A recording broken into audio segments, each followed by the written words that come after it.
Today I thought I would just go a little bit into ancient history, yeah, and then come to where we are today. Okay, so all of you have heard of the Varaha avatar? Yes? If you have not, which country are you in? The Varaha avatar is when Lord Vishnu, right? He takes the shape of the boar, and then for some reason the earth is drowning in water. We don't know why and how, but the boar lifts the earth up and brings it out of the water, right? Saves the earth, so to speak, right? Now, that may be a fantastic story and all that, but check out the shape of the earth. What is it?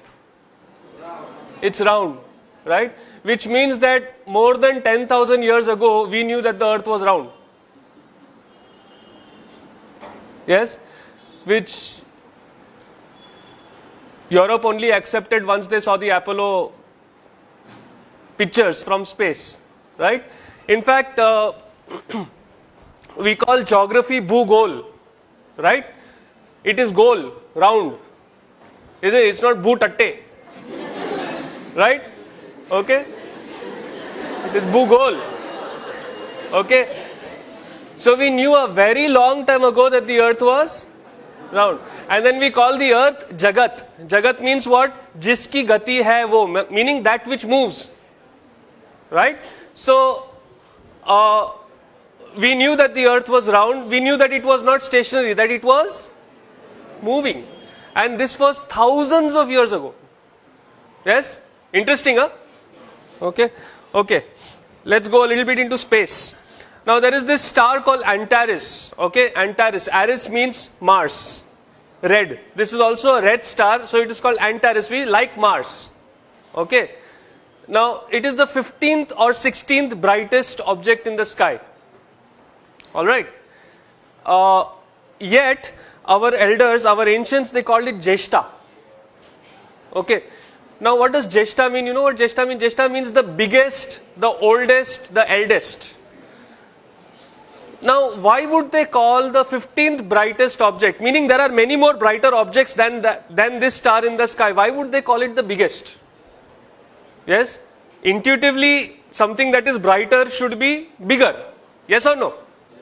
Right? But they called this one, the 15th brightest, they called it the biggest. Turns out they were right. It is 40,000 times bigger than our sun. In fact, it is one of the biggest objects known to man. Yes? Now, just imagine, you've got this group of people who have managed to name a star the biggest,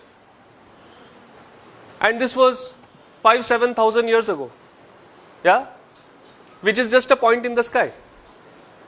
Okay? Okay. Not done with stars yet. Heard about the Great Bear, the Big Bear constellation? Yes? Okay. So, we are interested in that star. Okay. It is actually not a star, it is two stars. Yeah? Now, this itself is a big deal. To figure out that that particular point of light in the sky is two stars. Okay? And it is called the Arundhati Vasishta. It's called Arundhati Vasishta. And in South India, there is a tradition where after marriage, yeah, the husband and wife are supposed to go out in the night and look at this particular star. Okay, now, funny tradition. Right? Okay. Now, most twin star systems rotate like this, like one star is in the middle and the other star is going around it. This is definitely not the way a husband and wife should be. Isn't it? Right? But Arundhati Vasishta, this particular system moves like that. Now, first, to figure out that that is a twin star system. Second, to figure out that it rotates in this way and not in that way. This is not something which is easy or obvious, is it? Yes? Third, to do it without telescopes. Yeah? Okay, metallurgy. Dinesh is BTech Metallurgy from IIT Bombay. You know, there are these pillars which are rust proof in India. Do you know about them? The most famous one is in front of Qutub Minar. Yes, this is a 1,000-year pillar 1,000 years old, and even the pollution of Delhi has not touched it. Yeah, it is still not rusting. Yeah, and the other one, this is near Bangalore in Kollur. Yeah, where there is 750 centimeters of rain a year, 6 to 8 months a year, and this has been there for 2,400 years. Yeah, and it is rust proof, no rusting. About the second pillar, what is more interesting is it was not built by any expert. It was built by the tribal, the aboriginals of that area to welcome Adi Shankaracharya when he came to their village. Yeah. So this technology was there, not even with like the learned Brahmins or something like that. It was available to the tribals. Yeah. Then there is this mystery of zinc. You know, India held the sole knowledge of how to remove zinc from zinc ore for 4,000 years. Yeah, because zinc, it's a very, very interesting thing. Zinc, from the ore, the zinc becomes liquid at 997 degrees Celsius. But that same zinc then vaporizes and becomes gas at 1000 degrees Celsius. So it is only a 3-degree window that you have to pull that zinc out. And it is incredibly difficult. Yeah. You know what we did? It was very interesting.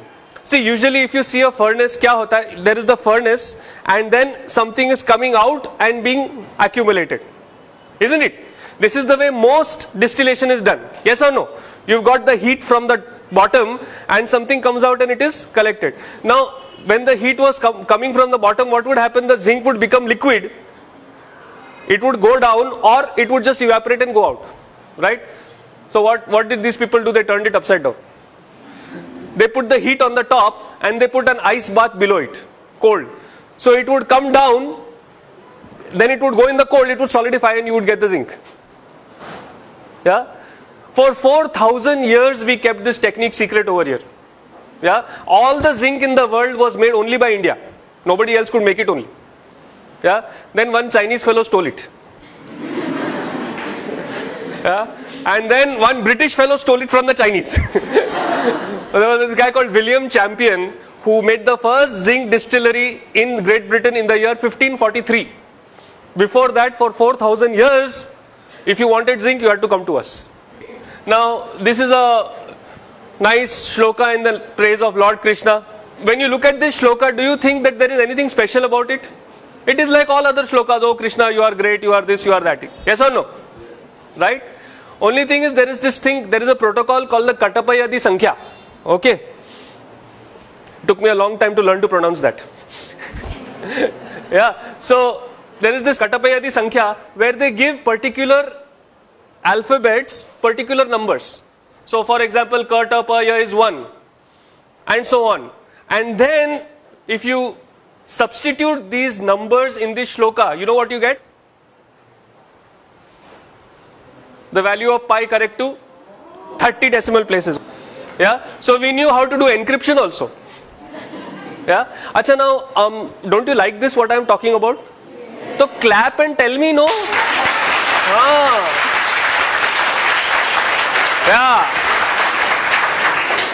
You know, I am not used to just talking to an audience. I want audience feedback also. Alright? Okay. If you don't like it, then do like that. So I know.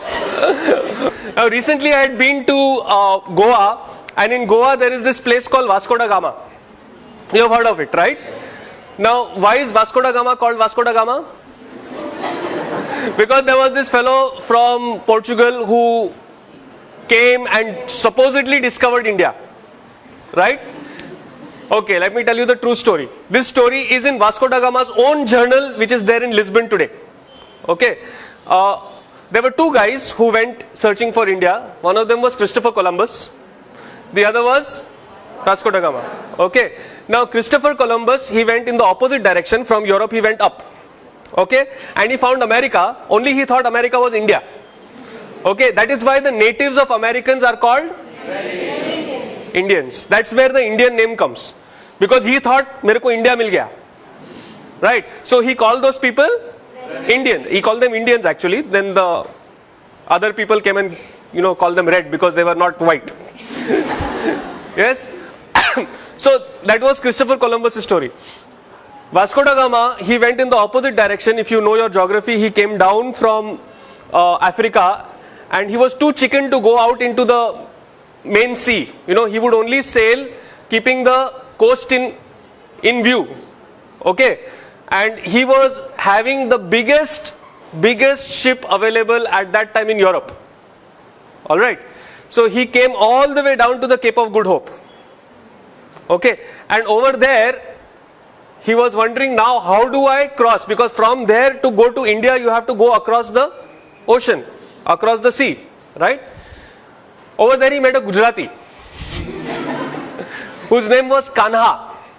Okay? He does not mention the surname, possibly Patel. Okay? Yeah? So he met this Kana Bhai who was a trader from India, from Gujarat, who had ships 12 times the size of this ship. 12 times. And remember, Vasco da Gama's ship was the biggest ship in Europe at that time. Okay? He had ships which were trading ships, forget about military ships, trading ships which were 10 to 12 times the size of Vasco da Gama's ship. And Vasco da Gama's ship was escorted with 3 ships, like in formation, his ship was in the middle, those 3 of our Indian ships escorted this guy to Goa, to India. Yeah? So maybe we should call Kanha, no? Yes?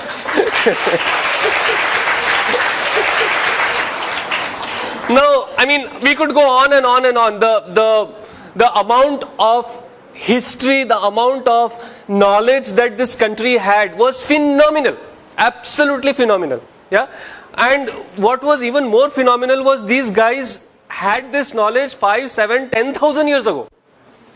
Yes? When Europe was still, using bow and arrow to kill deer, our people were distilling zinc. Yes? Now, how did they have this knowledge? Yes? No, there is only one reason.